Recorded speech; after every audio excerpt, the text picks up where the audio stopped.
26 Rajib Khan electronics and furniture থেকে মোহাম্মদ মারুফ হোসেন, সে ফারুকের ছোট ভাই, সে তাকে সুবের সামনে আমাদের বাংলা ভাষায় চাকরি করায় Rajib Khan electronics and furniture শোরুমে।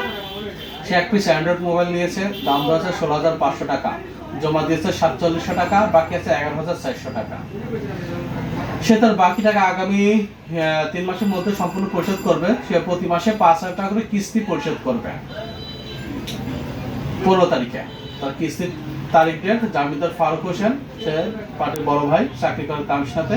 কিস্তি কোনো অবস্থায় কম নেওয়া হয় না, বিক্রিত মাল ফেরত নেওয়া হয় না। সব ঠিকঠাক আছে? এটা ঠিক আছে, নষ্ট হয়ে যায় 1 বছর ওয়ারেন্টি পাবেন। আর এই যে হচ্ছে আমরা আমাদের শোরুমের পক্ষ থেকে আমরা আঙ্কেল কাকুরে 2টা গেঞ্জি গিফট দিলাম, ঠিক আছে? ওকে, ভালো থাকবেন। গেঞ্জি পেয়ে অনুভূতি কাকু কেমন লাগতেছে? ভালো লাগছে। হ্যাঁ, ধন্যবাদ, আবার আসবেন।